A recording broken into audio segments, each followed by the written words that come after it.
Everybody. So today I am going to commit a random act of culture. I'm up late and I'm feeling kind of random, so I'm going to share a poem that I enjoy. I first ran across it because of a Doctor Who episode, but don't judge. And it is Goblin Market by Christina Rossetti. Morning and evening, maids hear the goblins cry, "Come buy our orchard fruits, come buy, come buy. Apples and quinces, lemons and oranges, plump unpecked cherries, melons and raspberries, bloom down-cheeked peaches, swart-headed mulberries, wild freeborn cranberries, crab-apples, dewberries, pineapples, blackberries, apricots, strawberries, all ripe together in summer weather, morns that pass by, fair eves that fly, come buy, our grapes fresh from the vine, pomegranates full and fine, dates and sharp boleases, rare pears and green gages, damsons and bilberries, taste them and try, currants and gooseberries, bright fire-like barberries, figs to fill your mouth, citrons from the south, sweet to tongue and sound to eye, come buy, come buy. Evening by evening, among the brookside rushes, Laura bowed her head to hear, Lizzie veiled her blushes, crouching closer together in the cooling weather, with clasped arms and cautioning lips, with tingling cheeks and fingertips. "Lie close," Laura said, pricking up her golden head. "We must not look at goblin men. We must not buy their fruits. Who knows upon what soil they fed their hungry, thirsty roots?" "Come buy," called the goblins, hobbling down the glen. "Oh," cried Lizzie, "Laura, Laura, you should not peep at goblin men." Lizzie covered up her eyes, covered close lest they should look. Laura reared her glossy head and whispered, like the restless brook, look, Lizzie, down the glen tramp little men. One hauls a basket, one bears a plate, one lugs a golden dish of many pounds weight. How fair the vine must grow, whose grapes are so luscious, how warm the wind must blow through those fruit bushes." "No," said Lizzie, no, their offers should not charm us, their evil gifts would harm us." She thrust a dimpled finger in each ear, shut eyes and ran. Curious Laura chose to linger, wondering at each merchant man. One had a cat's face, one whisked a tail, one tramped at rat's pace, one crawled like a snail, one like a wombat prowled obtuse and furry, one like a rattle trumped hurry scurry. She heard a voice like voice of doves cooing all together. They sounded kind and full of loves in the pleasant weather. Laura stretched her gleaming neck like a rush-embedded swan, like a lily from the beck, like moonlit poplar branch, like a vessel from the launch when its last restraint is gone. Backwards up the mossy glen turned and trooped the goblin men with their shrill repeated cry, "Come buy, come buy." When they reached where Laura was, they stood stock still upon the moss, leering at each other, brother with queer brother, signaling each other, brother with sly brother. One set his basket down, one reared his plate, one began to weave a crown of tendrils, leaves, and rough nuts brown. Men sell not such in any town.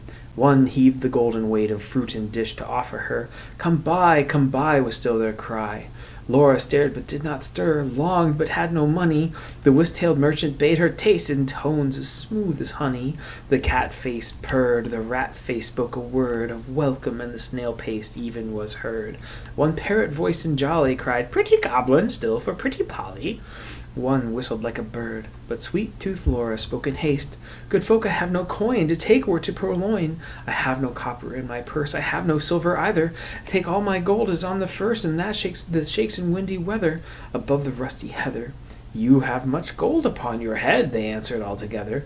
"Buy from us with golden curl." She clipped a precious golden lock, she dropped a tear more rare than pearl, then sucked their fruit globes fair or red, sweeter than honey from the rock, stronger than men rejoicing wine, clearer than the water flowed that juice she'd never tasted before. How should it cloy with length of use? She sucked and sucked and sucked the more fruits with fruits which that unknown orchard bore. She sucked until her lips were sore, then flung the emptied rinds away, but gathered up one kernel stone and knew not was it night or day, and she turned home alone.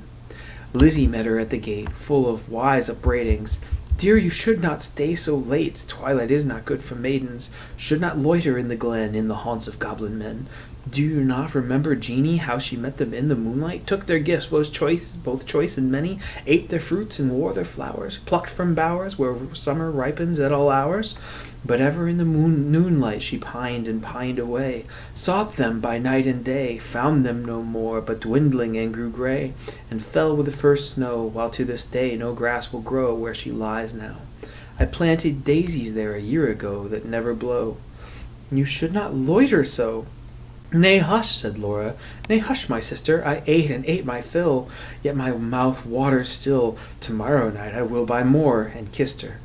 Have done with sorrow. I'll bring you plums tomorrow, fresh on their mother twigs, cherries worth getting. You cannot think what figs my teeth have met in, what melons icy cold pile on a dish of gold, too huge for me to hold, what peaches with a velvet nap, pellucid grapes without one seed, odorous indeed must be the mead whereupon they grow, and pure the wave they drink, with lilies at the brink, and sugar sweet their sap. Golden head by golden head, like two pigeons in one nest, folded in each other's wings, they lay down in their curtained bed, like two blossoms on one stem, like two flakes of new-fallen snow, like two wands of ivory, tipped with gold for awful kings, moon and stars gazed in at them. Wind sang to them a lullaby, lumbering owls forbore to fly, not a bat flapped to and fro round their rest, cheek to cheek and breast to breast, locked together in one nest. Early in the morning, when the first cock crowed his warning, neat like bees, as sweet as busy, Laura rose with Lizzie, fetched in honey, milked the cows, aired and set to rights the house, kneaded cakes of whitest meat, cakes for dainty mouths to eat, next churned butter, whipped up cream, fed their poultry, sat and sewed, talked as modest maidens should, Lizzie with an open heart, Laura in an absent dream, one content, one sick in part, one warbling for the mere bright day's delight, one longing for the night. At length slow evening came. They went with pitchers to the reedy brook, Lizzie with most placid in her look, Laura most like a leaping flame. They drew the gurgling water from its deep. Lizzie plucked purple and rich golden flags, then turned homeward and said, The sunset flushes those further loftiest crags. Come, Laura, not another maiden lags. No willful squirrel wags, the beasts and birds are fast asleep, but Laura loitered there still among the rushes, and said the bank was steep. And said the hour was early still, and dew not fallen, the wind not chill, listened ever, but not catching the customary cry, come by, with its iterated jingle of sugar-baited words. Not for all her watching, once discerning, even one goblin, racing, whisking, tumbling, hobbling, let alone the herds that used to tramp along the glen in groups or single of brisk fruit merchant men. Till Lizzie urged, O Laura, come, I hear the fruit call, but I dare not look. You should not loiter longer at this brook. Come with me home. The stars rise, and moon bends her arc. Each glowworm winks her spark. Let us go home before the night grows dark, for clouds may gather through this summer weather. Put out the lights and drench us though. What if we lost our way? If we lost our way, what should we do? Laura turned as cold as stone to find her sister heard that cry alone, that goblin cry, Come buy our fruits, come buy! Must she then buy no more such dainty fruit? Must she no more such succulous pasture find? Gone deaf and blind? Her tree of life drooped from the root, she said not word in her heart's sore ache, but peering through the dimness, not discerning, trudged home, her pitcher dripping all the way, so crept to bed and lay, silent till Lizzie slept, then sat up in a passionate yearning, and gnashed her teeth for balked desire, and wept as if her heart would break. Day after day, night after night, Laura kept watch in vain, in sullen silence of exceeding pain. She never caught again the goblin cry, Come buy, come buy. She never spied the goblin men, hawking their fruits along the glen, but when the noon waxed bright, her hair grew thin and gray. She dwindled as the fair moon doth turn to swift decay and burn her fire away. One day remembered her kernel stone. She sat it by a wall that faced the south, dewed it with tears, hoped for a root, watched for a waxing shoot, but there came none. It never saw the sun. It never felt the tickling moisture run. With sunk eyes and faded mouth, she dreamed of melons, as a traveler sees false waves in the desert drought, with shade of leaf-crowned trees, and burns the thirstier in the sandful breeze. She no more swept the house, tended the fowls or cows, fetched honey, kneaded cakes of wheat, brought water from the brook, but sat down listless in the chimney nook, and would not eat. Tender Lizzie could not bear to watch her sister's cankerous care, yet not to share. She night and morning caught the goblin's cry, "Come buy our orchard fruits, come buy, come buy." Beside the brook along the glen she heard the tramp of goblin men. The yoke and stir poor Laura could not hear. Longed to buy fruit to comfort her, but feared to pay too dear. She thought of Jeanie in her grave, who should have been a bride, who for joys brides hope to have, fell sick and died. In her gay prime and earliest time, with the first glazing rime, where the first snow falls of crisp winter time. Till Laura dwindling seemed knocking at death's door, then Lizzie weighed no more, better and worse, but put a silver penny in her purse, kissed Laura across the heath with clumps of furze at twilight, halted by the brook, and for the first time in her life began to listen and look. Laughed every goblin when they spied her peeping, came towards her hobbling, flying, running, leaping, puffing and blowing, chuckling, clapping, crowing, clucking and gobbling, mopping and mowing, full of airs and graces, pulling wry faces, demure grimaces, cat-like and rat-like, rattle and wombat-like, snail-paced in a hurry, parrot-voiced and whistler, helter-skelter, hurry-scurry, chattering like magpies, fluttering like pigeons, gliding like fishes, hugged her and kissed her, squeezed and caressed her, stretched up their dishes, panniers and plates. Look at our apples, russet and dun, bob at our cherries, bite at our peaches, citrons and dates, grapes for the asking, pears red with basking, out in the sun, plums on their twigs, pluck them and suck them, pomegranate figs. Good folk, said Lizzie, mindful of Jeanie, give me much and many. She held out her apron, tossed them her penny. Nay, take a seat with us, honor and eat with us, they answered, grinning. Our feast is yet beginning. Night yet is early, warm and dew-pearly, wakeful and starry. Such fruits as these no man can carry. Half their bloom would fly, half their dew would dry, half their flavor would pass by. Sit down and feast with us, be welcome and guest with us, cheer you and rest with us. Thank you, said Lizzie, but one waits at home alone for me, so without further parleying, if you will not sell me any of your fruits, though much and many, give me back my silver penny, I tossed you for a fee. They began to scratch their plates, no longer wagging, purring, but visibly demurring, grunting and snarling. One called her proud, cross-grained, uncivil. Their tones waxed loud, their looks were evil. Lashing their tails, they trod and hustled her, elbowed and jostled her, clawed with their nails, barking, mewing, hissing, mocking, tore her gown and soiled her stocking, twitched her hair out by the roots, stamped upon her tender feet, held her hands and squeezed their fruits against their mouth to make her eat. White and golden Lizzie stood like a lily in a flood, like a rock of blue-veined stone, lashed by tides obstreperously, like a beacon left alone in a hoary, roaring sea, sending up a golden fire, like a fruit-crowned orange tree, white with blossoms, honey-sweet, sore beset by wasp and bee, like a royal virgin town, topped with gilded dome and spire, close beleaguered by a fleet, mad to tug her standard down. One may lead a horse to water, 20 cannot make him drink. Though the goblins cuffed and caught her, coaxed and fought her, bullied and besought her, scratched at her, pinched her ink black as ink, kicked and knocked her, mauled and mocked her, Lizzie uttered not a word, would not open lip from lip, lest they should cram a mouthful in, but laughed in heart and felt the drip of juice that syruped all her face, and lodged in dimples of her chin, and streaked her neck with cake like curd. At last the evil people, worn out by her resistance, flung back her penny, kicked their fruit along whatever road they took, not leaving root or stone or shoot. Some writhed into the ground, some dived into the brook with ring and ripple, some scuttled on the gale without a sound, some vanished in the distance.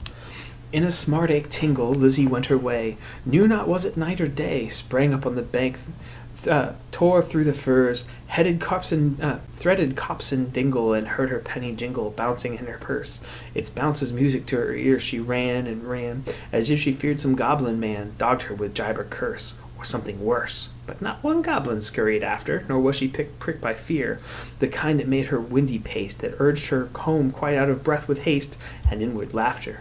She cried, Laura, up the garden, did you miss me? Come and kiss me, never mind my bruises. Hug me, kiss me, suck my juices, squeezed from goblin fruits for you, goblin pulp and goblin dew. Eat me, drink me, love me, Laura, make much of me. For your sake I braved the glen and had to do with goblin merchant men.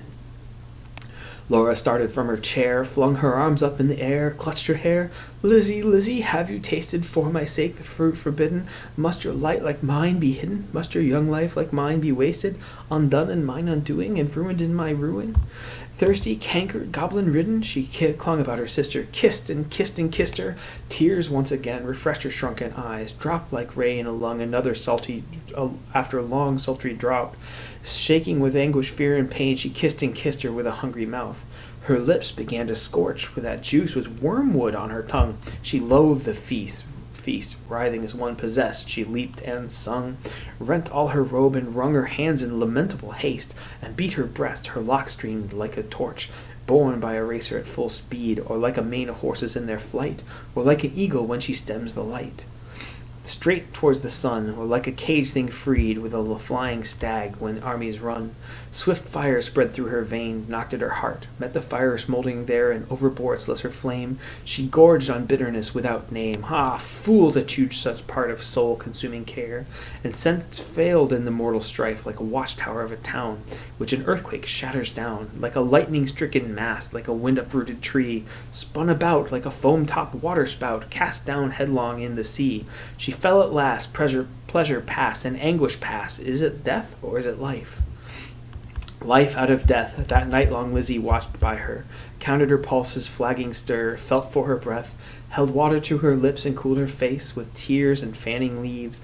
But when the first bird chirped about their eaves, and early reapers plodded to the pace of golden sheaves and dew-wet grass, bowed in the morning wind so brisk to pass, and new buds opened with new day, opened of cup like lilies on the stream, Laura awoke as from a dream, laughed in an innocent old way, hugged Lizzie not twice or thrice. Her gleaming locks showed not one thread of gray, her breath was sweet as May, and light danced in her eyes.